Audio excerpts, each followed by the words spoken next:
네, 안녕하세요. 자, 우리가 이제 지난 시간까지는 이제 지적법에 관한 내용을 모두 마쳤죠. 지적법이건 등기법이건 우리가 다루는 것은 그 절차입니다. 절차법이에요. 그래서 우리가 지난 시간까지 했던 지적법은 토지를 또 부수적으로 소유자를 지적공부에 등록하는 절차에 관한 내용이죠. 그래서 지금까지 했던 걸 잠깐 지적본 보시면은 토지의 표시, 소재, 지번, 지목, 면적, 경계, 좌표, 부수적으로 소유자를 지적공부에 등록을 하고요. 이때 등록하는 방법들을 먼저 공부할 거예요. 그러면은 이 사항들을 지적공부에 등록할 때 그 등록되는 지적공부의 종류는 어떤 것들이 있고, 그리고 각각 그 지적공부에 등록되는 사항들은 어떠한 것들이 있느냐를 보았고, 지적공부에 다 등록되어 있는 내용들이 이제 토지의 이동이 발생했을 때, 즉 토지의 표시나 토지의 표시에 토지의 표시를 새로 정하거나 변경, 말소하는 현상이 발생했을 때, 즉 토지의 이동이 발생했을 때 다시 지적 공부를 정리하는 절차. 이게 전체죠. 다 지적 공부가 중간에 있는 것이죠. 그리고 맨 마지막으로 이제 토지의 면적, 경계, 좌표 이동이 있을 때는 측량을 해야 되기 때문에 그 측량하는 절차를 보았죠. 다 절차에 관한 내용이었죠. 자, 그러면 우리가 지적법은 우리가 지난 시간까지 해서 마치고요. 재미있는 지적법을 마치고 이제 지적법보다 조금 더 재미있는 부동산 등기법을 합니다. 이 등기법은요, 첫 시간에 잠깐 설명드렸다시피 법 중에 가장 어려운 법 중에 하나입니다. 하나예요. 자, 그래서 실제로 보시면은 뭐 등기법을 뭐 12문제밖에 안 나오기 때문에 포기하시는 분도 계시고, 실제로 또 포기해가지고 합격하신 분도 계세요. 12문제밖에 안 되기 때문에요. 다 그런데 12문제밖에 안 되기 때문에 포기를 하게 되면은 이제 2개 맞겠죠? 12문제 찍으면은 이제 한 번으로 찍어야 되죠. 잘못하면은 이게 빗사이로 이렇게 가버리면 안 되니까 한 번으로 찍게 되면은 이제 2문제, 잘하면은 이제 운 좋으면 3문제까지 맞출 수가 있죠. 자, 이렇게 해서 합격하신 분도 계십니다. 그래서 합격 수기 보면은 그렇게 해서 합격하신 분도 계시는데, 자, 그런 분들은요, 자기가 목표했던 다른 과목에서 점수가 모두 나왔을 때죠. 나오고 나서 그 다음에 지적 등기법에서 2-3문제 맞고 지적법과 세법에서 목표하는 점수가 나왔을 때, 그러면 이제 합격할 수가 있겠죠. 근데 그런 분들은 뭐 점수라는 것이 내가 원하는 대로 항상 나오는 건 아니기 때문에 뭐 10분 중에 뭐 그런 목적으로, 그런 이제 전략적으로 접근했을 때 한두 분 합격하시는 거예요. 운 좋게. 근데 우리가 시험을 이제 운에 맡길 수는 없는 거죠. 그래서 확실하게 합격하기 위해서는 등기법도 이제 공부를 포기해서는 안 되고 하셔야 되는 것이고, 실제로 등기법을 또 공부를 쭉 따라오시는 분들 이야기를 들어보면요, 마지막에 가면은요, 등기법이 오히려 지적법보다 쉽다고 하시는 분들이 또 많습니다. 그 이유는 지적법은 중간중간에 암기해야 될 사항이 있는데, 등기법은 한번 이해만 하면은요, 외울 내용이 없어요. 외울 내용이. 그래서 한번 이해만 됐기 때문에 맨 마지막으로 뒤로 가면 갈수록 공부할 게 없어요. 다 이해가 됐으니까. 그래서 마지막 되면 지적법은 이제 암기 사항이라든지 있으니까 그거 외워야 되겠죠. 그런데 등기법은 외울 내용이 없기 때문에 오히려 공부 시간도 줄어들고, 뒤로 갈수록 그래서 편하게, 그리고 오히려 또 등기법이 지적법보다 많은 점수가 나오는 분들도 꽤 있습니다. 그래서 공부를 계속 하면은요, 오히려 편한 게 등기법이 될 수도 있어요. 그런데 등기법이 어려운 것은 이제 이해하는 과정이, 우리 지적법을 할 때는 뭐 특별히 이해할 내용이 그렇게 많지 않았어요. 그러나 등기법은 이제 이해할 내용이 많기 때문에 처음에 이해하는 과정만 잘 참고 이렇게 따라오시면은 나중에는 오히려 편한 게 등기법이 됩니다. 그래서 올해 합격하신 분들도 의외로 등기법들을 굉장히 잘 보신 분들이 많더라고요. 자, 그러면은 60페이지부터 이제 등기법 합니다. 여러분 유인물 나눠드린 것이 있을 거예요. 이것은 등기부 견본이고요. 또 하나는 등기를 신청할 때 신청서 견본인데, 기본서에는 이것이 포함되어 있어요. 집어넣어놨는데 입문서에는 이것이 미처 반영이 안 돼가지고 따로 나눠드린 겁니다. 그런데 이제 한 번 보고 버리셔도 돼요. 기본서 우리가 1월 달에 할 때는 그 내용이 동일한 내용이 그 기본서 안에 들어가 있으니까요. 자, 그러면은 이제 등기법을 보죠. 등기법. 자, 부동산 등기라고 하는 것은요, 이런 거죠. 자, 등기소에 있는 그 등기관이 등기를 합니다. 등기관이 이 등기부라는 그 장부에 자, 등기부에 기록되는 것은 그 부동산만 등기합니다. 부동산의 권리관계를 기록하는 것이죠. 자, 등기부가 있는 이유는 이 권리관계를 기록하기 위한 것인데 어느 부동산에 대한 권리관계냐 해서 그 부동산에 대한 표시들 반드시 나와야 되겠죠. 그래서 각각 개별 부동산에 대한 이제 권리관계를 이제 기록해 놓은 것 또는 기록하는 그 자체, 이것을 등기부라고 합니다. 등기부. 그러니까 이걸 등기라고 하는 거죠. 그러니까 개념도 어렵지 않죠. 등기소의 등기관이 등기부에 부동산의 권리관계를 기록해 놓은 것, 또 기록하는 자체. 좀 더 엄밀하게 말하면요, 권리관계라는 것은 여러분 민법 공부하셨을 테니까 권리 변동 사항들이 되겠죠. 권리가 발생, 변경, 소멸되는 사항들을 기록해 놓은 것, 기록하는 자체예요. 자, 그러면은 여기 개념을 했으니까 우리가 등기소는요, 등기소가 동네마다 있지는 않지만 어쩌다가 지나가 보면 등기소들이 있습니다. 그런데 어디가 등기소냐, 이건 우리가 알 필요 없어요. 이것은 시험 문제 거의 안 나오기 때문에. 또 누가 등기관이 됐냐, 등기관이 누구냐, 이것도 우리 시험하고는 별로 상관이 없습니다. 뭐 법원 공무원 시험 준비하는 사람들은 이제 등기관 이런 거 알아야 되겠지만은 우리는 뭐 알 필요가 없고요. 우리는 이제 등기부부터 이제 알면 됩니다. 등기부. 자, 등기부는요, 뭐냐면요, 예전에는 등기부가 이렇게 종이로 돼 있을 때가 있어요. 지적공부는 아직도 종이로 돼 있다고 했습니다. 그래서 지적공부를 등본을 떼러 가면은요, 복사해 줍니다. 복사해줘요. 그런데 이 등기부는요, 이제 전부가 다 전산화가 됐습니다. 몇 년 전에 전산화가 다 끝나가지고요, 등기부 그러면은 종이로 존재하지 않아요. 우리가 등기부 부르면은 우리 컴퓨터 안에 보면은 디스크가 있죠. 하드 디스크가 있어요. 뭐 USB 이런 다 디스크죠. 그러니까 저장해 놓은 장치가 되겠죠. 이런 디스크, 그러니까 등기와 관련된 부동산의 개별 여러 가지 부동산이 있겠죠. 그 수많은 부동산에 대한 권리 관계를 이 디스크에 다 저장을 해놨어요. 그러면 이 디스크를 우리는 등기부라고 합니다. 디스크. 하드 디스크니 뭐 이렇게 디스크겠죠. 근데 디스크 이 말을 우리말로 좀 풀어보면요, 이것을 보조 기억 장치라고 합니다. 우리 인간의 기억을 보조해주는 보조 기억 장치. 그래서 이 디스크를 우리는 등기부라고 해요. 그래서 우리가 등기부 등본 떼러 가면은요, 종이를 복사해 주는 것이 아니라 이 디스크로부터 바로 출력해 줍니다. 그렇죠? 그러니까 우리가 집에서 인터넷을 통해서도 여기에 접속해 가지고 바로 출력해 버리는 거죠. 뭘 복사하는 게 아니에요. 그래서 이 디스크를 우리는 등기부라고 한다는 거죠. 자, 그러면은 이 등기부는 어떻게 이제 편성이 돼 있냐면요, 우리나라에는 뭐 수많은 뭐 토지만 해도 뭐 3천 몇백만 필지가 있습니다. 그리고 건물도 뭐 엄청나게 많은 건물들이 있겠죠. 우리가 부동산 그러면은 뭐 토지나 건물을 말하는 거죠. 토지나 건물.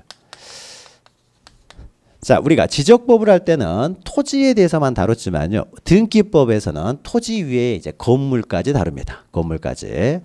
자, 그러면 수많은 토지, 수많은 건물이 있는데 그 건물에 대한 등기부가 이제 있겠죠. 그러면 이 등기부를 어떤 식으로 편성해 놨느냐, 거기에 있어서 그 부동산이 있으면 소유자들이 있겠죠. 그러면은 그 소유자별로 등기부를 편성해 놓은 것이 아니라 개별 부동산마다 등기부를 편성을 합니다. 그러니까 여기에는 엄청나게 많은 등기 기록들이 있겠죠.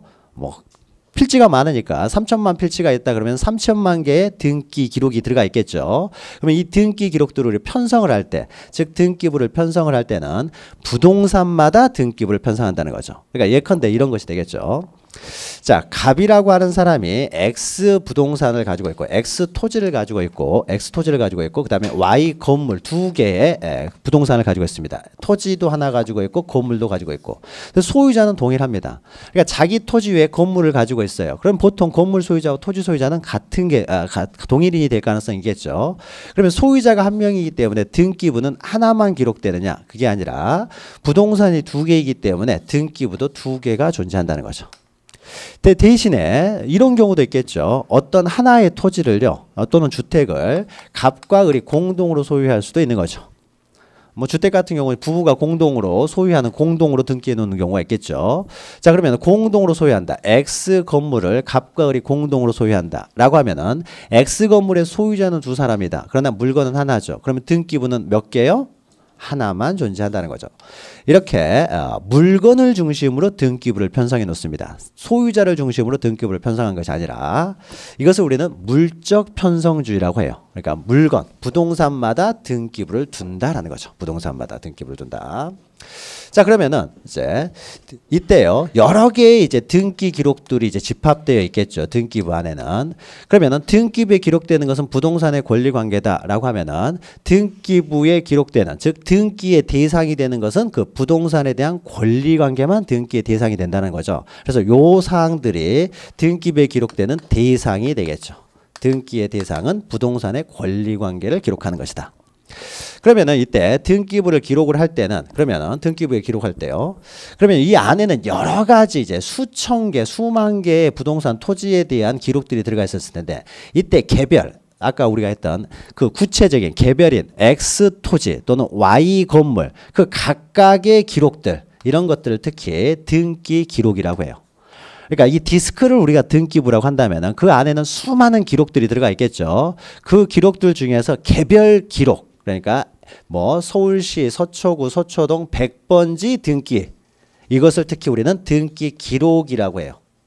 그러니까 X 토지의 등기 기록, Y 건물의 등기 기록, 이 안에 있는 개별 토지나 건물에 대한 기록들을 특히 등기 기록이라고 한다. 자, 그러면 이 등기부하고요, 등기 기록은 뭐 엄격히는 다른 거죠. 등기부는 디스크 전체를 말하는 것이고, 이 안에 있는 하나하나의 기록들을 우리는 등기 기록이라고 한다. 그런데 우리는 혼동해서 막 사용을 합니다. 이런 것들을 그냥 등기부라고 하는 거죠. 등기부. 그래서 구별해서 사용할 필요는 없고요.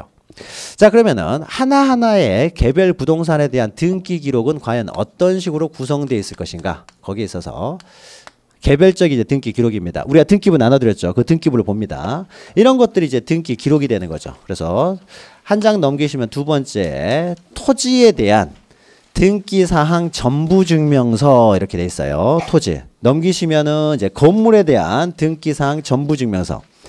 이 등기사항 전부증명서는 예전에 우리가 표현할 때는 등기부 등본이라고 했습니다. 그래서 어떤 우리가 뭘 뗄 때요, 관공서에서 뗄 때 등본이라는 것이 있고 초본이라는 것이 있었어요.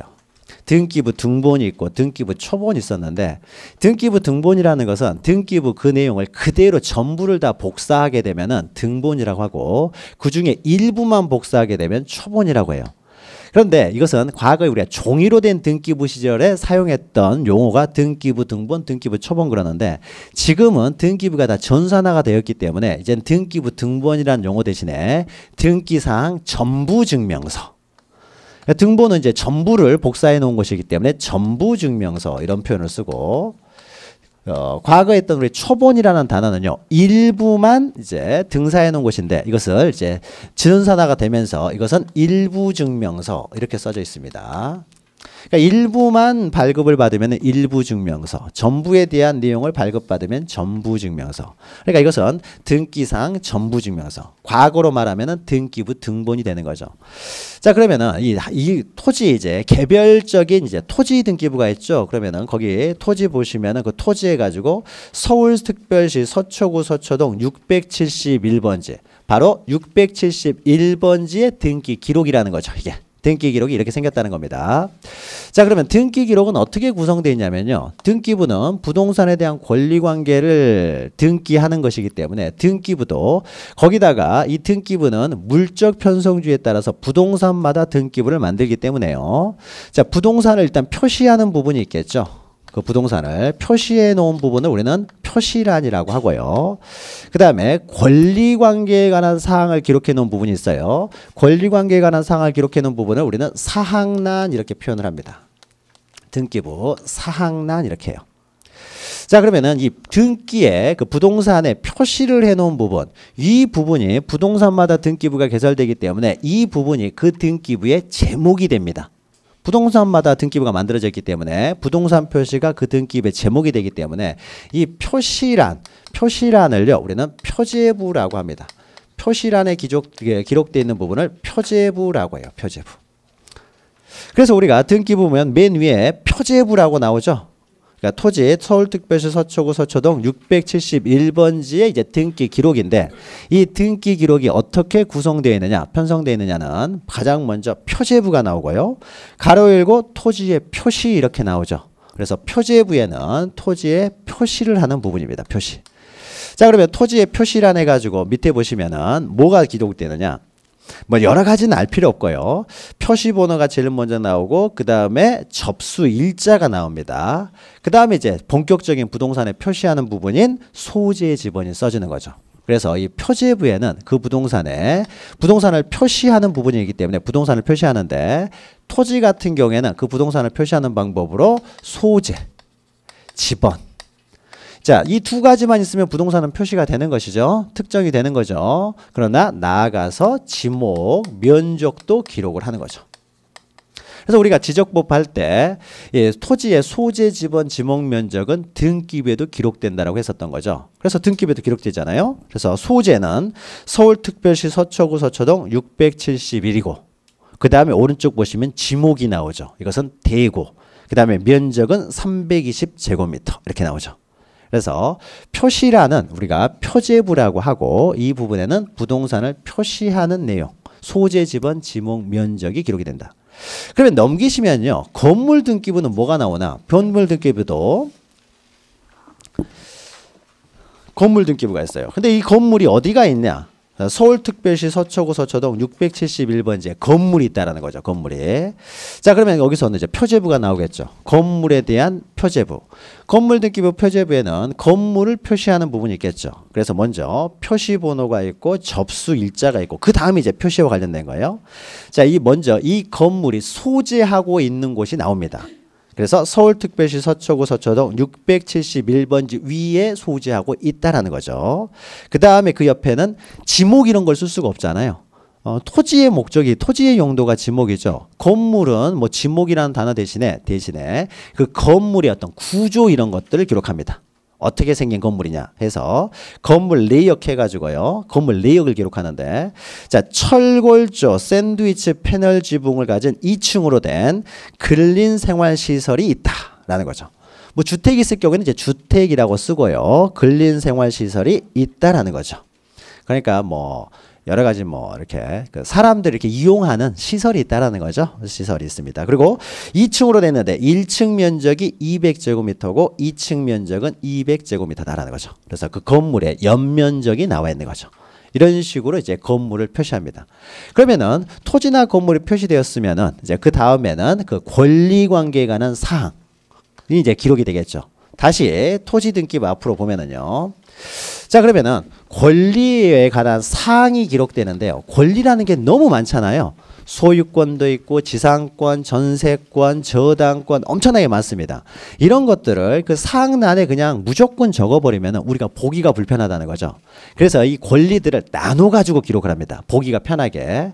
이 권리 중에서 가장 많이 존재하는 문제가 되는 권리는 소유권이죠. 소유권. 그래서 소유권 부분을 따로 분류를 하고 소유권 이외의 권리를 따로 분리해서 기록을 합니다. 한꺼번에 기록해버리면 우리가 보기가 불편하기 때문에 그래서 권리에 관한 사항란은요. 다시 소유권에 관한 기록을 한 소유권에 관한 사항을 기록하는 부분이 있어요. 그 부분을 특히 갑구라고 합니다. 자, 갑구에서는요. 소유권에 관한 사항을 기록합니다. 소유권 사항. 갑구에 기록을 하고 소유권 이외의 권리 그러니까 뭐 전세권, 저당권 이런 것들은 따로 분류해 가지고 따로 을구에다가 기록을 합니다. 을구라고 해서 여기는 소유권 이외의 권리들 이의 권리에 관한 사항들을 기록을 합니다. 그래서 우리가 등기부를 보면은요, 이제 토지 등기부 보면은 가장 먼저 갑구가 나오죠. 갑구. 그래서 옆에 보시면은 소유권에 관한 사항 이렇게 나오죠. 소유권에 관한 사항. 자, 소유권에 관한 사항을 보니까는요, 거기 보시면은 1 해가지고 이제 등기 목적 소유권 이전. 그 밑에 보시면 또 소유권 이전, 소유권 이전 했죠. 여기 순위번호 1 보시면 전2 있는데 이것은 뭐냐면요, 등기가 최초로 이루어지는 등기는 소유권 보존 등기예요. 그래서 최초의 소유자가 자기 소유권을 등기하기 위해서 신청한 등기부를 개설하기 위해서 신청하는 등기가 소유권 보존 등기를 신청합니다. 그래서 갑구에 제일 1에 나오는 것은요. 항상 소유권 보존 등기가 나와요. 소유권 보존 등기가. 그런데 이 소유권 보존 등기를 한 다음에 이 사람이 이전을 하겠죠. 또 이전을 하고 계속 이제 이전될 거 아니에요? 갑에게서 을에게로 또 정에게로, 정에게로, 무에게로 계속 이전되겠죠. 만약에 이 등기가 100번이 이전됐다. 그럼 100개를 전부 다 기록할 수가 없잖아요. 그러면 등기부가 너무 길어질 거 아니에요. 근데 우리가 궁금한 것은 현재의 소유자가 누구냐가 궁금할 거 아니에요. 과거에 50년 전에 소유자가 누군지는 별로 궁금하지도 않죠. 근데 뭐 소유권 이전되는 것을 다 기록해 놓으면 우리가 보기가 불편하기 때문에 어느 정도 딱 잘라 가지고 이 부분을 생략해 버리고 여기서부터 적습니다. 너무 많으면은. 그래서 여기서는요. 전투이라는 것은요. 그 전에 등기가 있었는데 그걸 생략해 버리고 있다는 거죠. 너무 많으면은 소유권 이전 등기가 뭐 10개, 5개, 20개 이렇게 해버리면은 등기부가 너무 길어지기 때문에 그래서 일부를 생략했어요. 그러니까 전2라고 되어 있는 것은 위에 있는 2개를 생략했다라는 거죠. 이게 지금 생략돼 있는 거예요. 원래 처음에 등기를 할 때는 보존 등기부터 시작되지만 이게 생략돼 있으니까 이제 이전 등기부터 나오는 거죠. 그리고 이제 1부터 씁니다. 여기서 1, 2, 3 이렇게 나가는 거죠. 원래는 이렇게 돼 있어야 되는 것인데 생략하고 되는 거예요. 자, 그래서 소유권 이전 보시면 먼저 건물 등기부를 먼저 보죠. 먼저 건물 등기부를 먼저 보면 건물 등기부를 보면은 나와요. 자, 갑구 해가지고요. 거기 있죠. 표제부 다음에 건물 등기부 보면 갑구에서 소유권에 관한 사항이 기록되는데 여기는 2일 해가지고 소유권 보존 등기가 나오죠. 그러니까 이건 건물을 지은 지가 얼마 안 됐다는 거죠. 소유권 이전도 많이 안 됐다는 거예요. 그러니까 이제 보존 등기부터 기록이 돼 있는 거죠. 그리고 처음에 최초의 보존 등기를 된 다음에 그 다음에 아직 소유권 이전이 한 번도 안 된 물건이라는 거죠. 그 밑에 소유권 이전 등기가 없으니까요. 그러면 보존 등기를 보면은요. 자, 건물 등기 보면은 소유권 보존. 그러니까 등기 목적은 소유권을 보존하기 위해서 됐고 접수는 2010년 8월 13일 날 됐고 그 밑에 16,774호 이것은 접수 번호를 말합니다. 접수 번호. 이거 기본서에는 다 나와 있어요. 접수 번호를 말하고 소유권 보존 등기를 할 때는요. 그 옆에 등기 원인을 기록하지 않아요. 그래서 공란으로 돼 있고 그 옆에 이제 권리자가 나오죠. 자, 권리자는 소유자는 을서 주식회사다. 그러니까 주식회사가 소유하고 있다라는 거죠. 그리고 그 밑에는 서울 송파구 잠실로 123 송파빌딩 407호. 이것은 을서 주식회사의 주소입니다. 주소. 그러니까 회사도 소유할 수 있습니다. 개인도 소유할 수 있고 소유할 수 있어요. 그리고 그 옆에요. 을서 주식회사 옆에요. 별표로만 돼 있고 표시가 안 돼 있는 게 있죠.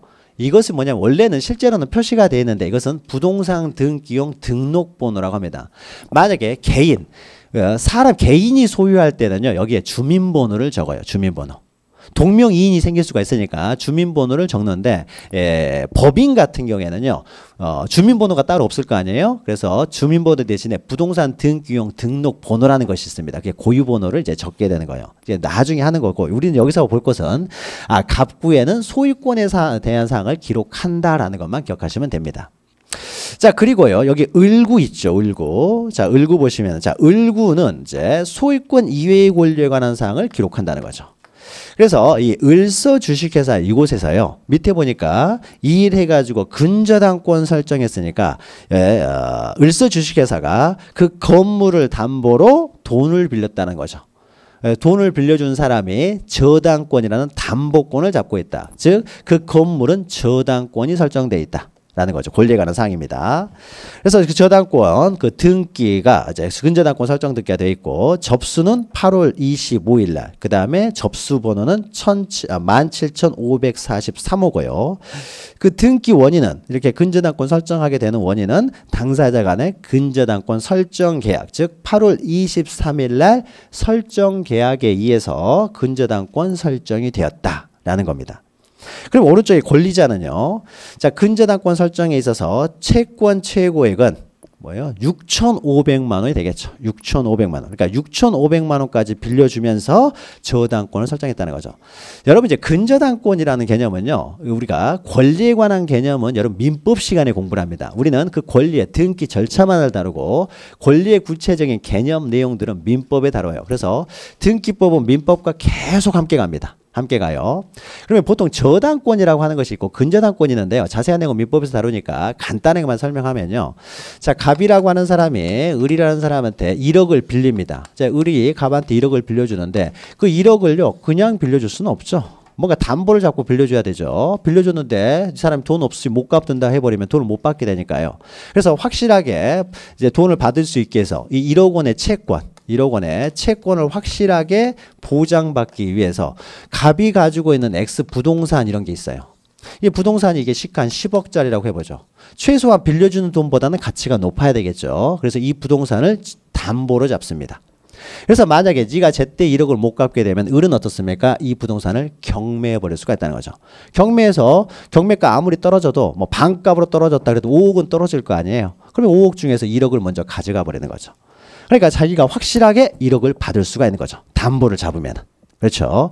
이런 것이 이렇게 부동산을 담보로 잡고 돈을 빌려주게 되면은 이 사람은 1억 원의 채권을 가지고 있으면서 X 부동산에 대해서 이제 담보권을 가지고 있는 거죠. 이 채권을 담보하게 한 담보권. 이때 이게 부동산에 대한 담보권을 저당권이라고 해요. 저당권. 자, 그러면은 원래 을의 목적은 저당권이 목적이 아니죠. 이 채권이 목적이죠. 돈 받는 게 목적이 되는 것이니까 이것이 주된 권리가 될 것이고, 이 돈을 받기 위해서 담보권, 이것은 부수적 종된 권리가 되겠죠. 1억만 받으면 저당권 더 이상 존재할 필요가 없는 것이죠. 그래서 이걸 주된 권리, 이제 종된 권리. 보통 저당권은요, 개인이 돈을 빌려줄 때 저당권 설정하는 게 쉽지가 않습니다. 또 저당권을 설정했을 때 돈을 안 받게 되면 법원 가서 경매를 해야 돼요. 근데 경매 절차가 그렇게 쉬운 게 아니에요. 까다롭습니다. 그래서 일반적으로 개인과 개인 간의 돈 거래를 할 때는 저당권을 설정하는 일은 거의 없어요. 그래서 일반적으로 저당권을 설정하는 것들은 다 은행들이죠. 금융회사들이에요. 그래서 저당권이 복잡하기 때문에, 그래서 여러분들이 저당권자 그러면 다 금융회사다, 은행이다라고 생각하시면 됩니다. 그러면 이때 돈을 빌려줄 때 이렇게 1억 원 해가지고 딱 확정해서 채권이 확정되어 있는 채권을 담보로 해서 저당권, 그러니까 담보권을 잡으면 저당권이라고 하는데요. 또 이런 경우도 있습니다. 자, 갑이라는 사람이요, 한 10억 정도의 재산을 가지고 있는데 현찰이 없는 거예요. 현찰이. 자, 그러면 여러분들 직장 다니시고 그러면은 은행에서 마이너스 통장 같은 거 만들어 주죠. 마이너스, 그래서 100만 원, 뭐 어떤 사람들은 마이너스 1000만 원. 그러니까 전문직에 있고 돈 많이 버는 사람들은 마이너스 1000만 원짜리 마이너스 통장을 만들어줘요.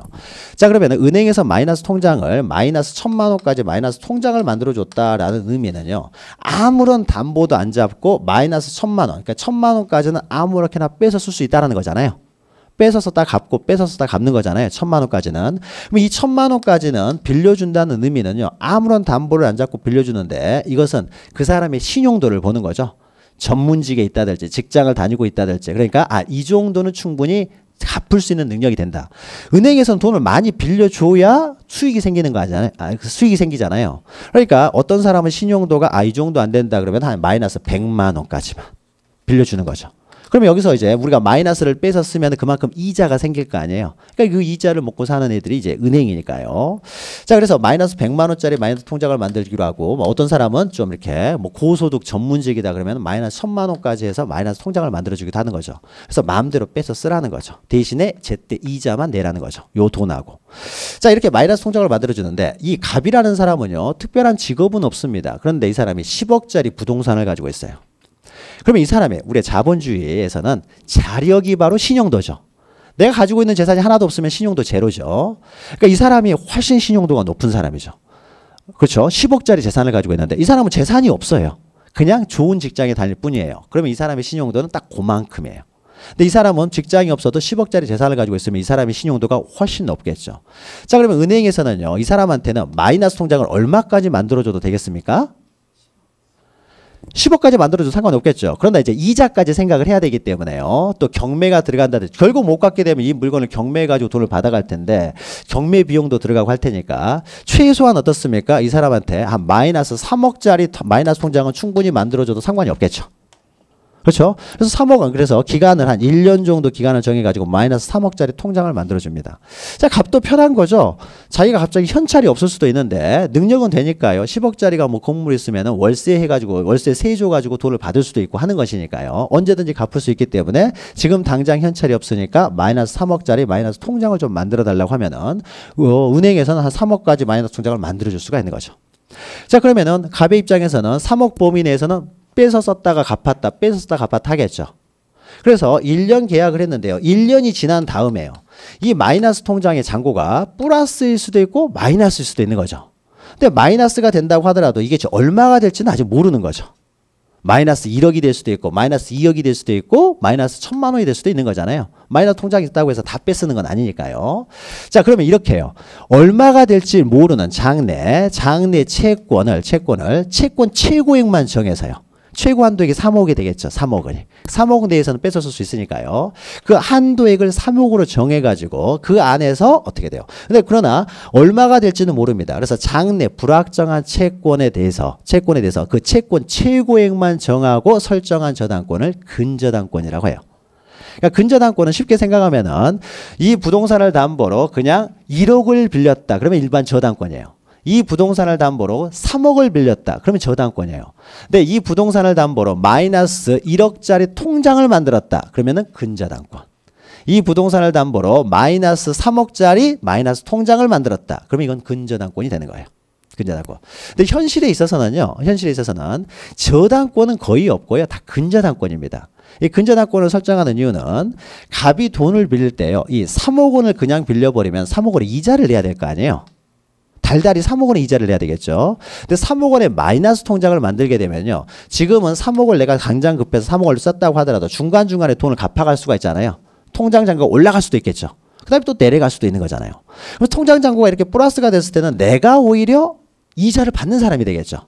그리고 중간중간에 좀 갚아가게 되면은 그만큼 이자가 줄어들게 되겠죠.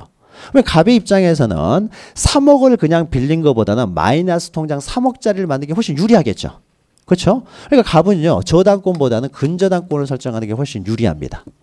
그러면 돈을 받는 은행의 입장에서도요. 은행은 되도록이면은 많은 이자를 받으려고 할 텐데 여러분 이제 저당권 시간 가게 되면은요. 이제 다릅니다. 일반 저당권을 설정했을 때는요. 1억을 빌려줬는데 만약에 제때 갑이라는 사람이 1억을 못 갚았어요. 못 갚게 되면 지연이자가 생기겠죠. 그러니까 원래 이자는 1억을 빌리면서 담보가 있기 때문에 뭐 한 4% 이자로 갚기로 했어요. 이자가 4%다.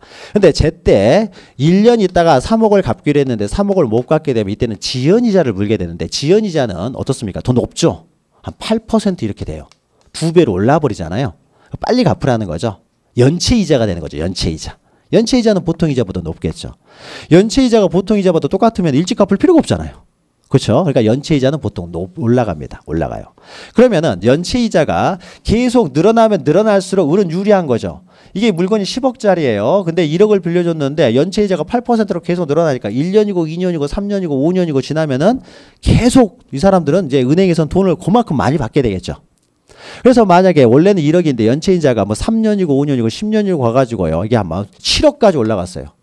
얼마나 좋겠습니까? 1억만 빌리고 7억을 받을 수가 있잖아요. 이거 경매 가지고 7억 받으면 되잖아요. 그러니까 일찍 받을 필요가 없겠죠. 그러니까 무한대로 이렇게 늘어나 버릴 수가 있어요. 이자가 계속 늘어날 수가 있는 거죠. 그러면 이럴 경우에 이런 문제가 생기는 거죠. 갑이라는 사람이 10억짜리 물건을 가지고 은행 가가지고 1억을 빌렸습니다. 그러면 아직도 담보 가치가 한 9억 정도가 남아있기 때문에 갑은 이제 병은행 가가지고요. 또 한 2억 정도 빌릴 수가 있겠죠. 4억 정도 빌린다라고 하게 되면 은행에서는 4억 정도 빌려줄 거 아니에요. 보니까는 재산은 10억인데 1순위 저당권자가 1억만 빌려줬더라 이거죠. 그러니까 내가 한 4억 정도 빌려줘도 이거 10억 경매되면 얘가 1억 갖고 나는 4억은 충분히 받을 수 있잖아요. 그러니까 이 병은행에서도 얼마든지 돈을 빌려주겠죠. 그래서 4억은 충분히 받을 수 있겠다라고 생각했는데 이 1순위 저당권이 원래 1억짜리인데 지연이자가 계속 늘어가지고 7억까지 늘어나 버리면 어떻습니까? 그래서 얘가 7억을 다 받아버리면 얘는 3억밖에 못 받아가잖아요. 그렇죠. 그러니까는 이런 불합리한 문제가 생길 수가 있어요. 그러니까 지연이자가 너무 늘어나 버리면은 뒤에 있는 2순위 저당권자는 도대체 얼마를 빌려줘야 될지 감을 못 잡게 되는 거죠. 얘가 언제 갚을지는 모르니까요. 그렇죠. 지연이자가 얼마가 쌓일지를 모르는 겁니다. 그래서요, 이 후순위 저당권자들 이런 사람들도 보호하기 위해서요. 여러분 저당권 시간에 공부를 하는데 이 지연이자는요 1년분만 받아갈 수 있도록 해놨어요. 우선 변제를. 1년분. 그러면 이제 후순위 저당권자가 대충 감이 생기겠죠. 아, 원본이 1억이고 이 사람이 이자가 연이율 4%고 그 다음에 지연이자가 8%인데 1년분 지연이자 8%면 돈이 얼마 정도 나오겠구나. 대충 계산이 서겠죠. 그러면 이 사람이 가져갈 수 있는 돈이 여기서 얼마겠구나 계산이 서면은 그걸 계산하고 빌려주면 되겠죠. 그럼 거래가 이제 안정이 되겠죠. 그래서 일반 저당권을 설정했을 때는 이 선순위 우선 변제를 해서 가져갈 수 있는 돈이요. 이자는 가져갈 수 있지만은 지연이자는 1년분만 가져가도록 합니다. 그런데 만약에요. 그러니까 이 사람은 지연이자가 계속 늘어봤자 다 가져가지를 못한다는 거죠. 다 가져가지는 못해요. 1년분만 가져갑니다. 그런데 만약에 이 사람이 근저당권을 설정했어요. 자, 최고 한도액이 뭐 이렇게 3억짜리를 만들었다고 해보죠. 마이너스 3억짜리 근저당권을 설정했을 때요. 자, 그러면은 후순위 저당권자가 들어올 때는요. 아, 최고 한도액이 3억이기 때문에 을이 가져갈 수 있는 최고 한도액이 무조건 3억으로 딱 정해져 있으니까 이 사람은 3억을 제외하고 7억까지 빌려주면 되겠죠. 얘가 무조건 3억을 가져간다고 돼 있으니까 7억을 빌려주면 됩니다. 그러니까 이 사람은 3억을 제외하고 7억을 범위 내에서 돈을 빌려주면 됩니다. 그러니까 이렇게 되면 되는 거죠. 그러니까 이 을이라는 사람은요. 3억 범위 내에서 네 마음대로 가져가도 상관이 없다는 거죠. 병은. 병 입장에서 그렇잖아요. 그러니까 지연이자가 생겨가지고 2년분이건 3년분이건 5년분이건 간에 3억 범위 내에서는 을은 다 가져가도 상관이 없겠죠. 병의 입장에서는. 그러니까 은행 입장에서도 이것이 계속 지연이자를 1년분, 2년분, 3년분이건 5년분까지건 3억 범위 내에서는 다 가져갈 수가 있어요. 을이. 그러니까 은행 입장에서도 어떻습니까? 확정 저당을 하게 되면은 지연이자를 1년분까지밖에 못 가져가지만은 근저당권을 설정하면은 그 최고 범위 내에서는 2년분, 3년분, 5년분까지 지연이자를 다 가져갈 수 있으니까 은행도 유리하겠죠. 최고 한도액 범위 내에서 정해뒀으면. 그래서 일반 저당권을 설정하는 것보다 근저당권을 설정하면은 돈을 빌리는 사람도 유리하고요. 돈을 빌려주는 사람도 유리합니다. 자, 그러면은 근저당권이 훨씬 일반 저당권보다 유리한데 굳이 저당권을 설정할 이유가 없는 거죠. 그래서 현실은 다 근저당권이에요. 그래서 여러분들이 뭐 이렇게 등기부를 보게 되면 저당권 등기되는 경우는 거의 없습니다. 다 근저당권이에요. 그래서 현실에 있는 그 저당권의 한 95% 이상들은 다 근저당권으로 설정되어 있습니다. 자세한 내용은 이거보다 좀 더 자세한 내용은 여러분들이 민법 시간에 배웁니다. 그래서 민법 저당권 파트에서 저당권을 다루시면서 이제 근저당권 이런 것들 다루게 돼요. 그러나 우리도 그러면은 부동산 등기법에서도요. 그러면 이제 저당권이나 근저당권을 등기를 하게 될 텐데 그 등기하는 절차들은 이제 등기법에서 다뤄요. 그러니까 민법에서 개념을 다루고 그 개념에 대한 절차는 등기법에서 다뤄요. 그러니까 민법과 등기법이 함께 갑니다. 이렇게. 그러니까 민법을 이해하면 등기법을 이해할 수가 있고 또 등기법을 이해함을 통해서 오히려 민법을 더 잘 이해할 수도 있고요. 그러니까 민법만 알게 되면은 민법을 잘하는 사람은 등기법 하나도 몰라도요. 민법 지식으로 반은 맞출 수 있어요. 이게 등기법이에요. 민법하고 똑같다는 거죠. 거의. 자, 이런 게 근저당권입니다. 그래서 오른쪽 보시면요. 근저당권이가 건물 등기부 보시면은 자, 근저당권 설정해서 설정계약에서 권리자 보시면은 등기법 시작하자마자 괜히 어려운 근저당권 설정해가지고 그러니까 나중에 천천히 알아가면 됩니다. 지금 당장 몰라도 돼요. 그러니까 민법 시간에 또 공부를 하시니까 쉬운 것만 간단한 것만 하죠. 자, 채권 최고액이 금 6,500이라는 것은 뭐겠어요? 마이너스 한도액이 6,500이라는 거죠. 6,500짜리 마이너스 통장을 만들어줬다는 거죠. 그러니까 은행에서 우리가 돈을 빌리면 마이너스 통장을 줍니다. 이렇게. 이게 근저당권이라는 거죠. 근저당권. 자, 그러면 채무자는요. 위에 소유자가 돈을 빌렸겠죠. 그래서 을서 주식회사가 채무자가 될 거죠. 돈을 빌린 사람. 그리고 밑에는 주소가 있고요. 그러면 채권자는 이제 근저당권자가 되겠죠. 돈을 빌려준 사람은 이제 최정복이라는 사람으로. 이건 사람이죠.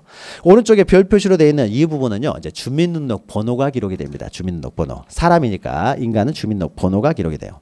보통 은행에서 돈을 빌려주지만 개인이 뭐 잘 알면은 이렇게 저당권을 설정할 수도 있습니다. 그리고 밑에 서울 서초구 반포동 423 반포도 423은 이제 최정복의 주소가 되겠죠. 이런 식으로 기록을 합니다. 자, 그래서 여기서는 중요한 것은요. 이거예요. 표제부는 그 부동산을 표시하는 부분이 있고 그다음에 갑구의 소유권에 관한 사항을 기록하고 을구에는 소유권 이외에 관한 사항을 기록한다는 거죠. 자, 그러면 앞으로 다시 토지 등기부를 한번 봐보죠. 토지 등기부를. 자, 그러면 갑구를 보면은요. 자, 소유권 이전 메뉴. 그러니까 그 위에는 보존 등기가 있었는데 그건 생략돼 있는 거예요. 그래서 누군가가 다시 소유권을 이전을 했어요. 이전을 했고 그러면 소유권 이전은 접수는 언제냐? 이전 등기 그 접수는 7월 5일 날 90주년 7월 5일 날 했고 접수 번호는 2453호고요. 이게 다 의미가 있습니다. 우리가 뒤에서는. 그래서 이런 거 있다라는 것만 기억하시면 되고 이렇게 소유권 이전 등기를 하게 된 원인은 7월 3일 날 이루어진 매매를 원인으로 등기를 했다는 거죠. 이것이 등기 원인이에요. 매매를 원인으로 지금 소유권 이전 등기를 하고 있다. 자, 그러면 소유권 이전 등기를 새롭게 받게 되는 소유자는 누가 되느냐? 소유자는 서영구라는 사람이고, 오른쪽에 별표로 있는 사람, 별표는 주민등록번호가 기재가 되는 것이고, 그 서영구의 주소가 성남시 분당구 정자로 277에 정자아파트 109동 901호다라는 거죠. 이 사람의 주소가. 그리고 그 사람이 다시 소유권을 넘겼습니다. 그러니까 또 이제 이 밑에다가 소유권 이전을 또 하는 거죠. 그래서 2002년 11월 15일 날 접수번호는 33,451호로서 접수가 됐고, 그 다음에 이 소유권 이전 등기는 11월 15일 날 이루어진 매매를 원인으로 이전이 됐다는 거죠. 매매를 원인으로. 그리고 새로운 소유자는 오른쪽에 있죠. 김갑동이라는 사람으로서 이 사람은 서울 영등포구 여의도로 334번지에 살고 있는 사람이다. 그리고 또 소유권 이전되면 그 밑에 이렇게 적는 거죠. 쭉 적습니다. 그런데 위에 요 토지에 관한 등기부에는 을구가 없죠. 을구가. 그렇죠? 그러니까 소유권 등기가 최초로 만들어지는 것은 소유권 보존 등기를 신청할 때 등기부가 만들어집니다. 그러면 등기부가 만들어질 때요, 요 두 가지는 동시에 만들어집니다. 이 토지에 대한 소유권이 누구다라고 해가지고 표지부와 갑구는 자동적으로 만들어지는 거죠. 소유권 보존 등기를 하기 때문에. 그런데 이 소유자가요, 아직 어느 누구에게도 그 토지를 전세를 준 적도 없고 저당권을 설정해 준 적도 없어요. 그럼 을구에 기록할 사항이 없는 거죠.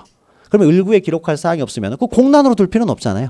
빈칸으로. 그러니까 을구를 만들지 않고. 그러다가 이 토지 소유자가 이 토지를 담보로 은행에서 돈을 빌리면 이때 비로소 을구를 기재할 사항이 생기게 되는 거죠. 그럼 그때 이제 을구를 만들면 됩니다. 을구를 만들면 되는 거죠. 그러니까 어떤 경우에는 을구가 없는 것도 있어요. 그러면 을구가 없는 등기부는 어떻습니까? 완전히 깨끗한 등기라는 거죠. 그 물건에 대해서 한 번도 은행에 담보로 맡겨본 적도 없고 전세를 준 적도 없는 등기부라는 거예요.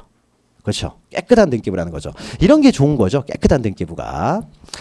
자, 이렇게 등기부는 구성되어 있습니다. 그래서 등기부는요, 이렇게 위아래로 길게 나옵니다. 그런데 너무 이렇게 길어지는 걸 막기 위해서요, 중간중간에 이렇게 생략도 해버리고요, 또 꼭 기록해야 될 부분이 있다라고 하면 이제 다음 페이지로 넘어가는 거죠. 길게 되는 것을 이제 중간에 끊어가지고 다음 페이지로 넘기는 거죠. 그래서 등기부는 이렇게 2장, 3장으로 되어 있습니다. 기록할 사항이 더 늘어나면 어떻습니까? 다음 페이지로 넘겨서 등기를 기록을 해야 될 테니까요. 그래서 위아래로 길게 되는데, 등기부도 이렇게 양식이 있다, 이렇게 크기가 정해져 있기 때문에 밑으로 계속 끝까지 가는 것이 아니라 어느 정도 가다가 이제 다음 페이지로 넘어가서 이렇게 계속 가게 됩니다. 자, 이것이 이제 등기부가 이렇게 구성되어 있다는 거죠. 그러면은 우리가 책을 통해서 한번 지금까지 했던 내용을 좀 보도록 하죠. 자, 60페이지 보시면은요, 부동산 등기 총론에서 이제 부동산 등기 개설. 제1장에서는 시험 문제가 그렇게 자주 나오지는 않습니다. 그래서 일반적인 내용만 좀 아시면 돼요. 개념.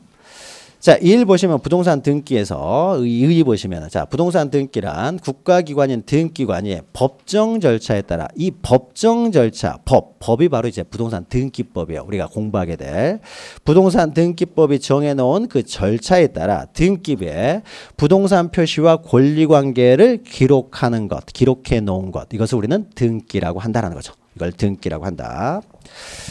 자, 그 다음에요, 동그라미 2 보시면은 현행 부동산 등기제도의 특징이 있는데, 이것은 우리가 등기법을 다 공부하게 되면 특징을 알게 되겠죠. 그래서 지금 알 필요는 없고요. 자, 밑으로 와서 양가로 2번 보시면 이제 등기부가 이제 어떻게 구성되느냐 해서 1. 등기부의 편성에서요. 일단 등기부는요, 부동산마다 등기부를 두게 되는데, 부동산의 종류가 토지와 건물 두 종류가 있기 때문에 등기부도 토지 등기부 따로 있고 건물 등기부 따로 있습니다. 그래서 등기부가 두 종류가 있어요. 물론 특별법에 의해서 만들어진 등기부라는 것도 있어요. 그래서 여러분 나중에 민법 공부하시면은 임목 같은 경우에는 등기할 수가 있어요. 일정한 경우 임목법이라는 특별법에 의해서. 그러면은 임목 등기부가 따로 있습니다. 그런데 그것은 우리가 다루질 않아요. 우리가 일반적인 등기부 그러면은 이제 토지 등기부, 건물 등기부를 말하고, 부동산 등기법에서도 토지, 건물에 대한 등기부만을 다룹니다. 그러니까 특별법상에 나오는 등기부들은 우리가 다루지 않는다는 거죠. 그래서 토지 등기부, 건물 등기부를 했고요. 그럼 이은 등기부의 편성은 가로 열고 있죠. 물적 편성주의다. 이것은 부동산마다 부동산을 중심으로 등기가 편성돼 있지 소유자를 중심으로 편성되는 건 아니다라는 거죠. 따라서 등기부를 편성할 때는 한 필의 토지, 한 개의 건물에 대해서 각각 한 개의 등기 기록을 둔다. 그래서 부동산마다 등기 기록을 둔다라는 거죠. 다만 해가지고 옆에 보시면은 뭐 한 동의 건물을 구분한 건물이 있는데 이런 것들은 아파트나 상가를 말합니다. 아파트나 상가의 등기부는요 훨씬 더 복잡해요. 그래서 이것은 나중에 우리 기본 강의 시간에 하고 이것은 지금 시간에는 그냥 일반 건물, 일반 토지에 대한 등기부만 다룹니다. 나중에는 해야 돼요. 아파트 등기부가 어떻게 생겼는지. 보통 아파트에 많이 살죠. 그러니까 아파트 등기부가 어떻게 되는지 그리고 아파트 등기부 보는 방법은 우리가 나중에 합니다. 나중에. 여기서는 그냥 넘어가고요. 자, 이 보시면은 등기부에 양식해서 그러면 등기부는 이제 등기 기록에는 자, 등기 기록은 어떻게 기록되느냐 해서 개별 토지나 건물에 대한 등기 기록은 자, 등기 기록에는 토지 부동산의 표시에 관한 사항을 기록하는 표제부가 있고요. 표시를 하는 표제부. 그리고 소유권에 관한 사항을 기록하는 갑구, 그리고 소유권 이외의 권리를 기록하는 사항을 기록하는 을구로 있습니다. 갑구와 을구를요 권리 의무에 관한 사항을 기록하는 부분이기 때문에 이것은 사항란이라고 하고, 그 다음에 표제부를 우리는 부동산을 표시하는 부분이기 때문에 표시란이라고 합니다. 표시란. 동일한 의미라는 거죠. 그러니까 사항란은 다시 갑구, 을구로 나뉘는 것이죠. 자, 여기까지만 보시면 되고요. 그 다음에 오른쪽에 이제 이 보시면은 등기부에 기록되는 등기 사항은 어떤 것들이냐. 그러면 이런 등기 기록에 표제부, 갑구, 을구에는 과연 어떤 것들이 기록되느냐. 방금 했던 거잖아요. 부동산을 기록을 하고요. 부동산. 그 다음에 권리관계를 기록한다. 이것이 바로 이제 등기되는 대상이 되겠죠. 등기 대상이 됩니다. 그런데 등기 사항과 관련돼서요. 이제 민법을 우리가 좀 공부하셔야 되는데, 자, 양가로 1번 보시면 등기 사항에 의해서요. 1 보시면 실체법상 등기 사항이 있고 동그라미 2번에 절차법상 등기할 사항이 있는데, 자, 실체법은요. 민법을 말합니다. 민법. 그래서 우리가 등기법 읽다가요. 실체법이라는 말이 나오면 다 이것은 민법을 의미한다고 생각하시면 돼요. 민법. 그리고 밑에 절차법이라고 하는 것은 부동산 등기법을 말합니다. 그래서 아무 말 없이 그냥 절차법 그러면 부동산 등기법 공부하시면 돼요. 자, 그러면 우리가 등기라는 단어가요. 어디서 처음 등장하냐면요. 민법에 나오는 용어입니다. 민법. 그러니까 우리가 등기법을 하는데요. 등기법과 우리가 지적법을 저번 주까지 지적법을 했는데 등기법과 지적법과의 관계는요. 촌수로 따지면 한 8촌 정도예요. 살다 보면 8촌을 한두 번 보기도 하죠. 그렇죠? 그러니까 등기법을 처음부터 끝까지 가다 보면요. 지적법은 한두 번 등장밖에 안 합니다. 많아야 두세 번이에요. 그러니까 요 정도 관계밖에 안 돼요. 그런데 등기법하고 민법과의 관계예요. 이것은 부모 자식과의 관계예요. 그러니까 등기법을 하다 보면은 민법이 계속 등장을 합니다. 부모 자식 간에는 계속 보죠. 물론 안 볼 때도 있지만은 그렇죠. 그러니까 계속 함께 나온다는 거죠. 그러니까 이 부동산 등기법은요. 지적법과의 관련성은 거의 없고 민법의 부속 법률입니다. 그러니까 민법의 부속 법률이기 때문에 계속 민법과 함께 나와요. 자, 그래서 등기라는 단어가 제일 먼저 나오는 데는 어디서 나오냐면요. 여러분 민법 물권법 들어가셨죠? 물권법이 185조부터 시작을 하는데 185조에는 물권법의 법원이 나옵니다. 자, 물권법은 법률이나 관습법으로만 창설할 수 있다. 이것이 185조에 나오고 그 다음으로 물권법에서 제일 중요한 조문인 186조가 나옵니다. 그 186조에서는 여러분 물권법 들어가셨죠? 거기 보면은요. 법률행위에 의한 부동산에 대한 물권 변동이에요. 법률행위에 대한 부동산에 대한 물권 변동에 있어서는 등기를 하여야 어떻게 돼요? 효력이 발생하다 나오죠. 그러니까 권리가 변동된다는 거죠. 권리가 변동된다. 이 변동이라는 말은 발생, 변경, 소멸을 말하기 때문에 186조에서는 이제 득실, 변경 이렇게 써져 있죠. 취득, 상실, 변경, 그러니까 발생, 변경, 소멸이죠. 그래서 법률행위에 의한 권리 변동, 즉 득실 변경을 하기 위해서는 부동산에 대해서는 반드시 등기를 하여 효력이 발생한다. 그래서 등기란 단어는요. 민법에서 최초로 등장을 합니다. 자, 그러면 이제 이런 민법에서 공부하셨으니까요. 자, 법률행위라는 것은 대표적인 것이 이제 계약이나 매매 이런 걸 말하는 거죠. 그래서 갑과 을이라는 사람이 매매를 합니다. 매매. X 물건 10억 원에 매매를 해요. 매매를 하는데 그럼 두 사람이 매매를 하는 과정은 어떻습니까? 그 다방에서 할 수도 있고 공인중개사 사무실에서 할 수 있고 갑의 집에서 할 수 있고 을의 집에서 할 수 있어요. 자, 매매를 통해서 두 사람이 소유권을 이전합니다. 근데 이 물권, 소유권 이전하게 되면 을이라는 사람이 X 물건의 소유권을 취득하게 되는데요. 이 소유권이라고 하는 것은 물건에 대한 권리이기 때문에 모든 사람에게 주장할 수 있죠. 모든 사람에게 자신의 소유권을 주장할 수 있으려면요. 모든 사람이 알 수 있도록 해줘야 될 거 아니에요. 외부에서는 누가 소유자인지 전혀 모르는 상태에서 나는 누가 소유자인지 전혀 모르는 상태에서 모든 사람에게 소유권을 주장하게 되면은 이게 뭐 권리가 완전히 다 깨져 버릴 거 아니에요. 그래서 모든 사람에게 주장할 수 있는 이 권리는 모든 사람이 알 수 있도록 공시를 하라는 거죠. 공시를. 그래서 법률행위라는 것은 이거죠. 당사자의 의사에 의해서 직접적으로 권리를 변동시키는 행위를 우리는 법률행위라고 하죠. 그럼 법률행위에는 대표적인 것이 매매, 계약이죠. 갑이 팔려고 했으니까 을이 살려고 했으니까, 즉 갑이 소유권을 이전하려고 했으니까 을이 소유권을 받으려고 했으니까 갑에게서 을에게로 소유권 이전되잖아요. 갑이 팔려고 하지 않았고 을이 살려고 하지 않았으면 권리가 이전될 이유가 없는 거죠. 그러니까 당사자의 의사에 의해서 직접적으로 권리를 변동시키는 행위를 우리는 법률행위라고 하는데, 이런 법률행위는 당사자들끼리만 둘이서만 이루어지다 보니까 외부에서 알 수가 없어요. 권리가 넘어가는지 안 넘어가는지. 그래서 모두가 알 수 있도록 어떻습니까? 등기라는 방법으로 공시를 하라는 거죠. 그래서 공시를 했을 경우에만 권리가 변동된다. 소유권을 취득할 수 있다는 거죠. 그러면은 자, 그래서 민법에서는 이제 권리 변동을 다루는 거죠. 민법이. 자, 그래서요, 법률행위에 의한 부동산 물권을 변동하기 위해서는 민법상으로는 반드시 등기를 해야 됩니다. 그러니까 이것은 민법상 등기사항이 되는 거죠. 등기사항이 됩니다. 반드시 등기를 해야 돼요. 그런데 우리 민법에서는요, 이렇게만 돼 있어요. 자, 등기를 하여야 소유권을 취득한다고만 돼 있지. 그러면 등기를 할 때 어디서, 누가, 어떻게 하느냐, 이건 전혀 규정이 없어요. 그냥 민법에서는 등기라고만 되어 있습니다. 그러면은 아까 을이라는 사람이 이 물건의 소유권을 취득하고 싶은데 등기를 해야만이 소유권을 취득한다는 거죠. 매매를 통해서는. 그럼 내가 어떻게 등기를 해야 되느냐? 어디 가서 어떻게 어떤 방법으로 등기를 해야 되느냐? 이것은 민법에 규정되어 있지 않다는 거죠. 그러면 이 규정, 그러면 어디서 어떻게 어떤 방법으로 등기를 해야 될 것인가? 그 절차 있죠. 절차가 나와 있어야 되겠죠. 그게 없으면 등기할 방법이 없으니까요. 그래서 그 절차를 따로 규정해 놓은 법이 바로 부동산 등기법이 됩니다. 그래서 이 등기 어떻습니까? 등기 절차를 규정해 놓을 필요가 있는 거죠. 이 등기 절차는 민법에 규정된 것이 아니라 부동산 등기법에 있다는 거죠. 부동산 등기법. 그래서 부동산 등기법에는 법률행위에 의한 부동산의 물권 변동에 관한 그 등기 절차를 반드시 규정을 해놔야 되겠죠. 따라서 이 등기 절차는 부동산 등기법의 등기사항이 됩니다. 반드시 있어야 돼요. 없으면 등기할 수가 없으니까. 그런데 여러분 민법 공부하셨으니까, 그런데 그 다음에요, 187조에도 또 하나 조문이 있죠. 법률의 규정에 의해서요. 법률의 규정에 의해서 부동산 물권이 변동됐을 때요. 이 부동산의 물권이 변동되기 위해서는 이때는 어떻습니까? 등기가 필요합니까? 안 배우셨어야지. 처음에 이거 나오지 않았나요? 아직 안 배우셨어요? 나는 배우신 줄 알았는데. 봤거든요. 제가 그 민법 진도가 어디까지 나갔나를 봤어요. 이렇게 올라오니까. 그랬더니 올라오니까 물권법 들어갔더라 이거죠. 그래서 물권법 들어갔으면 당연히 배웠겠구나라고 했는데 안 배우셨네요. 그러면 이제 다시 하죠. 그러니까 민법을 모르면 등기법을 나올 수가 없어요. 여기서 민법에서 등기가 먼저 나오기 때문에. 자, 이런 경우에는요, 등기할 필요 없이 부동산 물권은 변동을 해요. 자, 예를 들면 이런 걸 보죠.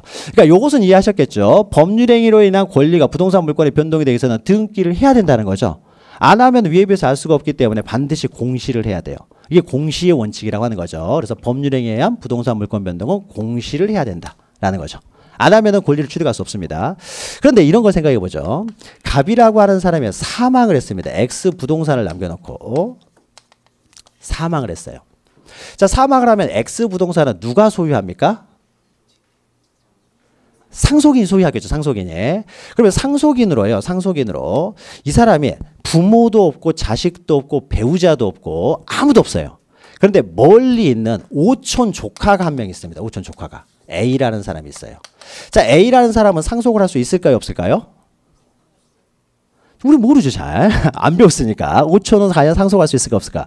그럼 우리 민법에서요, 가족법에서 상속의 이제 범위를 정해 놓고 있습니다. 그러면은 갑이 죽었을 때는 최일순위로 누가 상속하냐면요. 만약에 갑과 이제 만약에 을이 이제 결혼을 해서 자식이 A, B, C 세 사람이 있는데 갑에 대해서는 홀어머니 한 분이 계십니다. 그런데 갑이 사망을 했고 갑이 X 부동산을 가지고 있어요. 한 10억, 9억짜리를. 그럼 누가 상속을 하냐면요. 갑에게 자식이 있잖아요. 이 자식들을 직계 비속이라고 합니다. 우리가 비속 그러면은요, 자기보다 학렬이 낮은 사람들을 비속이라고 해요. 그러면은 자식들도 자기보다 학렬이 낮지만은 조카들도 나보다 학렬이 낮죠. 그러니까 그런 사람들은 다 비속이라고 하는데, 직계 비속 그러면은 나의 친자식들, 그 친손자들, 이런 사람들을 이제 직계 비속이라고 해요. 그러니까 쉽게 말하면 자식들이라고 생각하시면 됩니다. 자식들이 있으면 자식들이 상속을 해요.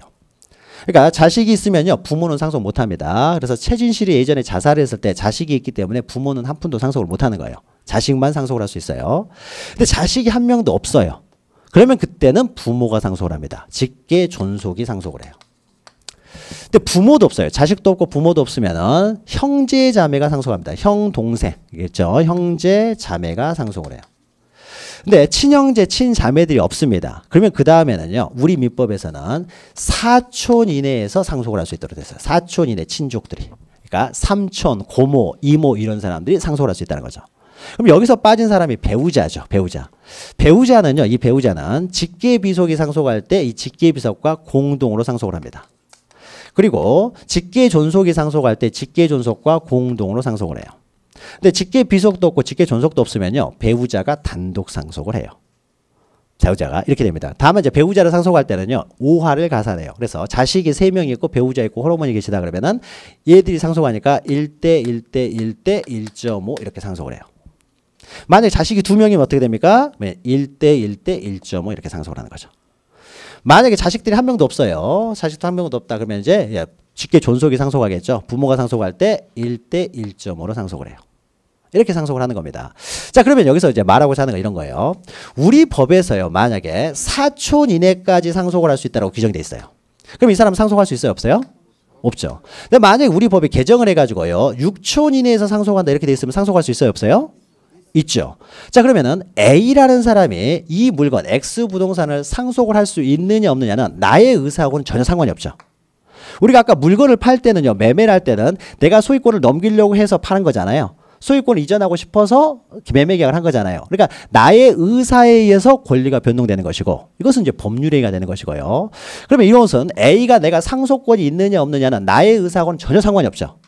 법에서 나에게 상속권을 인정하고 있느냐 없느냐에 있어서 4촌까지로 돼 있으면 나는 상속권이 없고 6촌까지로 돼 있으면 나는 상속권을 갖잖아요. 그러니까 결국 이 사람이 상속권을 갖느냐 안 갖느냐는 법률의 규정에 의해서 발생을 하는 거죠. 취득하는 거죠. 나의 의사하고는 전혀 상관없이. 그러니까 나의 의사와 전혀 상관없이 이렇게 법률의 규정에 의해서도 권리는 변동이 될 수가 있어요. 그렇죠? 그럼 이때 그러면 상속 등의 대표적인요, 법률 규정, 나의 의사와는 전혀 상관없이 법의 규정에 의해서 권리가 변동되는 경우입니다. 자, 그러면 이때요, 그러면 법률의 규정에 의해서 물권이 변동될 때요. 그래서 만약에 A라는 사람이요, 만약에 갑이 사망을 했는데 배우자는 없고 부모도 없고 A가 자식이 한 명이 있습니다. 자, 그런 걸 공부했으니까 갑이 사망을 했습니다. 이거 누가 상속해요? A가 상속을 하는 거죠. 자, 그러면 이 물건을 사고자 하는 사람이, 을이라는 사람이 이 물건을 사려고 합니다. 물건을 사려고 했더니요, 등기부에 딱 봤더니 갑이 소유자로 돼 있어요. 그래서 갑한테 사려고 갔더니 갑이 죽었더라 이거죠. 그럼 이 사람 누구한테 사면 돼요? A한테 사면 되는 거죠. 이 사람이 소유자니까. 자, 그러면은 갑이 죽어가지고 A 앞으로 아직 이전 등기가 안 돼 있어도 어떻습니까? 우리들은 다 알죠. A가 소유자라는 사실을. 그러니까 이런 경우에는 우리가 이미 다 알고 있으니까 따로 등기 안 해도 상관이 없겠죠. 그러니까 등기를 하는 것은 외부에서 알지를 못해요. 자기들이 속닥속닥해서 소유권을 넘겨버리면은 외부에서 알지를 못하기 때문에 외부에서 알 수 있도록 등기를 하도록 하는 거예요. 공시를 하라는 것이고. 그런데 법률의 규정에서 물권이 변동되는 경우에는 외부에서 다 알고 있다라는 거죠. 그러니까 굳이 공시 안 해도 알고 있어요. 그러니까는 공시를 하지 않아도 어떻게 돼요? 권리는 변동이 된다는 거죠. 자, 그러면은요, 이때 그러니까 지금 갑이 소유자인데 아직 A 앞으로 아직 등기가 안 돼 있다라고 하더라도요, A는 소유권을 취득한다는 거죠. 또 이것은 또 이런 이유도 있습니다. 논리적으로는 당연히 외부에서 알고 있기 때문에 굳이 상속을 할 필요도 없다는 의미도 있고요. 또는 이럴 수도 있죠. 갑이 사망한 다음에 상속을 원인으로 소유권을 취득하는 경우에도 A 앞으로 등기를 대여해야 소유권을 취득한다라고 하게 되면요, 갑이 사망하고 난 다음에 A 앞으로 다시 등기를 하는데 시간적 간격이 생길 거 아니에요. 바로 등기가 되는 건 아니니까 자동적으로. 그럼 요 기간 동안에는 소유자 없는 물건이 돼버리잖아요. 등기에 소유권을 취득한다 그러면 이 중간에는 죽은 사람은 소유할 수가 없으니까 소유자 없는 물건이 돼버리잖아요. 그러면 이 집은 아무나 들어갈 수 있어요? 아니겠죠. 따라서 이런 여러 가지 이유 때문에요. 이렇게 법률의 규정에서 소유권을 취득할 때는 A는 이제 등기 없이도 당연히 소유권을 취득합니다. 자, 그러면 등기부에는요, 그냥 갑이 소유자로만 돼 있어요. 갑이 소유자로 되는데, 갑이 죽으면은 A 앞으로 등기가 없어도 A는 바로 소유권을 취득한다는 거죠.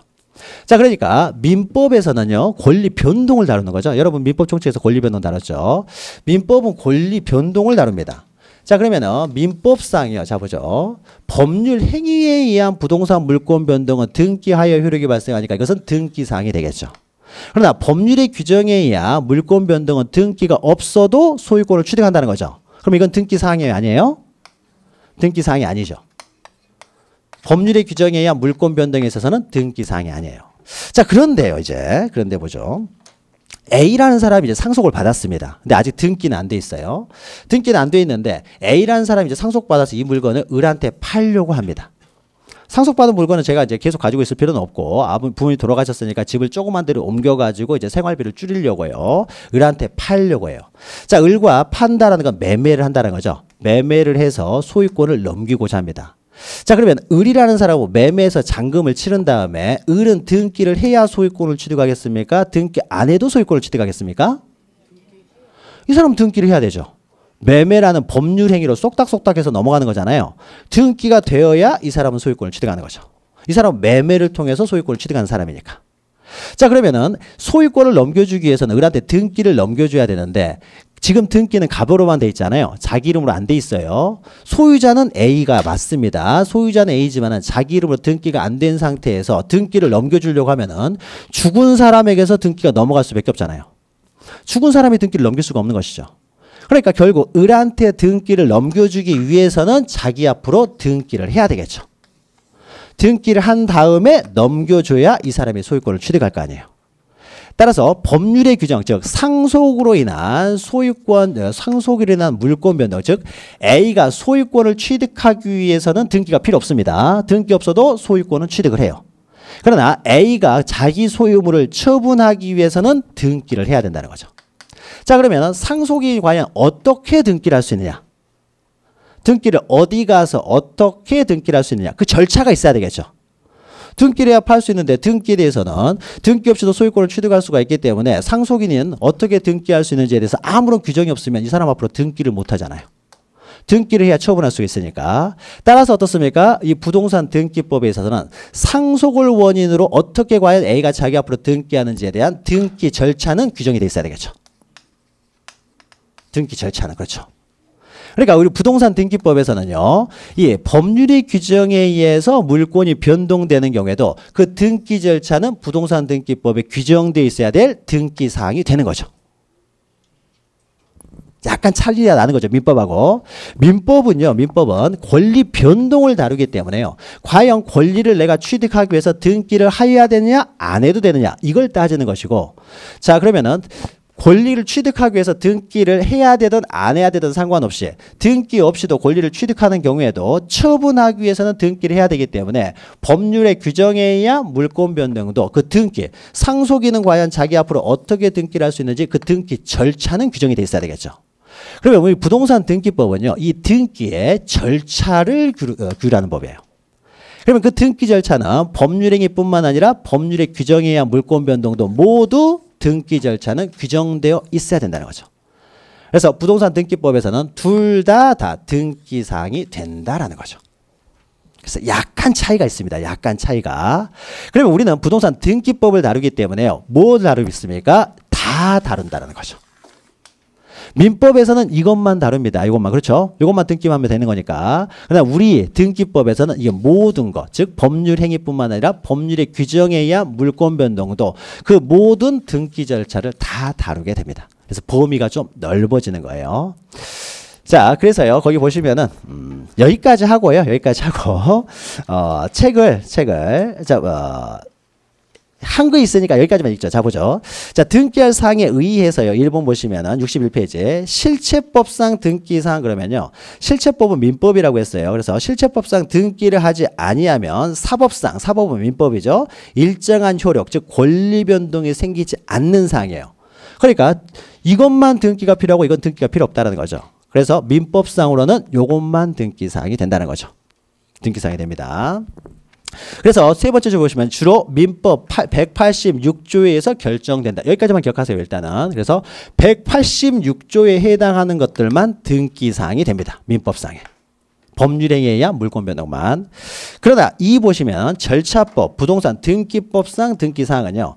등기로 인하여 사법상의 일정한 효력이 발생하는 여부와 상관없이, 그러니까 등기가 돼야만은 물권 변동이 생기는 것이 아니라 일정한 경우는 등기 없이도 물권 변동이 된다는 거죠. 그러니까 요런 두 가지를 다 구별하지 않고요. 구별하지 않고 부동산 등기법에서 등기할 것으로 규정되어 있는 사항들, 즉 부동산 등기법에서 그 절차를 규정해야 될 사항들, 규정해 놓은 사항들은 다 등기 사항이 된다는 거죠. 그러니까 이렇게 되겠죠. 민법상의 등기사항은 이만큼이 되는 거죠. 법률행위와 물권 변동만. 그러나 부동산 등기법에서 등기사항은 이것을 포함하는 보다 넓은 개념이 되겠죠. 법률에 규정해야 물권 변동도 등기를 해야, 절차가 있어야 되기 때문에. 그렇죠. 그래서 밑에서 두 번째 줄만 보죠. 그래서 따라서 절차법상 등기사항은 실체법상 등기사항을 포함하는 보다 넓은 개념이다. 그래서 보다 넓게 등기 절차를 다루게 됩니다. 자, 저는 민법 다 하신 줄 알았는데 저 빨리 나갈 줄 알았는데, 자 그러면 잠시 쉬었다가요 나머지 내용 또 이어가도록 하죠.